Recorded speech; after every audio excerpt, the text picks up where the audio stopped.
Vlog ay atin ipapakita ang magagandang mga Pilipina, magandang transgender, magandang mga beauty conera dito sa ating many vlog. So, actually, ito yung mga babaeng super ganda nila, no? Kasi, alam mo, nakapag-retoke na sila, nakapag-art na sila ng kanilang realistic on crown.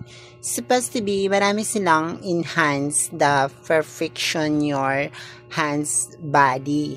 Yung katawan nila kasi parang pinaretoke na. So, the end of the day, nagkakaroon sila ng hormones in life.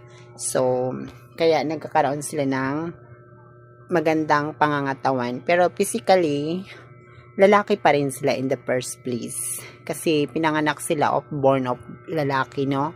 Yung mga mga transgender, hindi ko naman nila lahat, mga lesbian, babae ka man o lalaki ka pa rin or in the first place. Nga lang, nagpagawa ka ng yung physical na kaanyuhan. So, yung pagiging isang bakla mo, nagiging isang babae ka na in the first place. Kasi, why should I say? Kasi nga, gusto mo maging isang ganap na babae. So, alam mo, ang hirap ng pinagdadaanan ng mga transgender, no? Ang hirap ng pinagdadaanan nila. Kasi nga, nagkaroon sila ng surgery sa Thailand. So, the end of the day, ang kanilang surgery, nagpagawa sila ng kipiness. Ayon, medyo mahirap siya, sis. Especially, medyo mahirap ang paggawa ng kipiness. Alam mo ba kung bakit? Kasi madalas, kailangan mo ng gamutan dito, guys. Kailangan mo ng maraming gamot or medication sa yung katawan or sa yung pangangatawan kasi especially kapag hindi maagapan yung ganitong right of sex orientation mo sa yung katawan, syempre magkakaroon ka ng cancer. So, di na dali guys, mahirap magpa-transgender kasi hindi nila alam kung anong ibig sabihin ng transgender, no? Ang transgender ay pinalitan ang kanilang pagiging isang babae. Sila po ay isang bakla pero naging girl na sila. Pero sa mata ng Panginoong Diyos, sila po ay lalaki pa rin kasi pinanganak po sila ng totoong lalaki or maton. Yun talaga yung aking na corner sa mga Bible.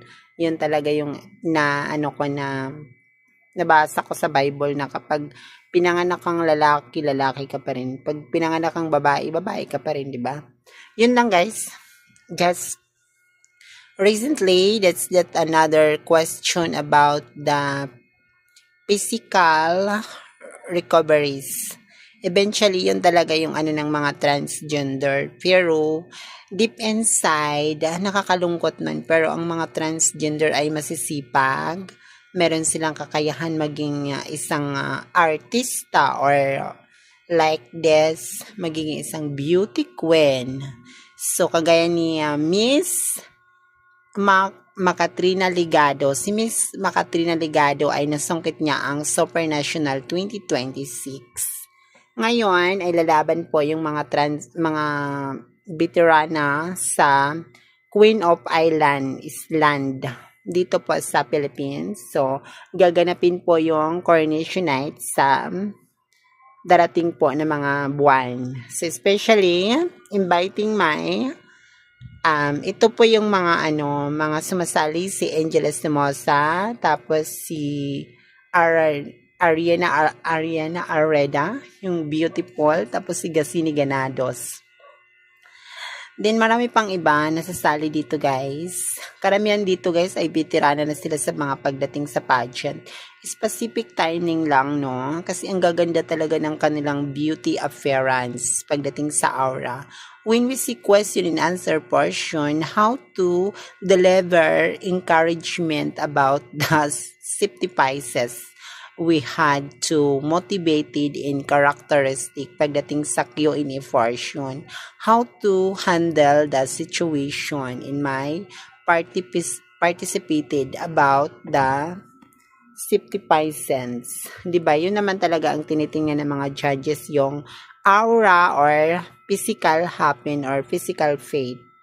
Kasi once again, dapat pag sumali ka talaga sa pageant is magaganda yung kanilang fate or sila nakapag-take ng mga vitamins kasi dapat we had to moment or sila yung kanilang pagiging isang maganda or physical anyo.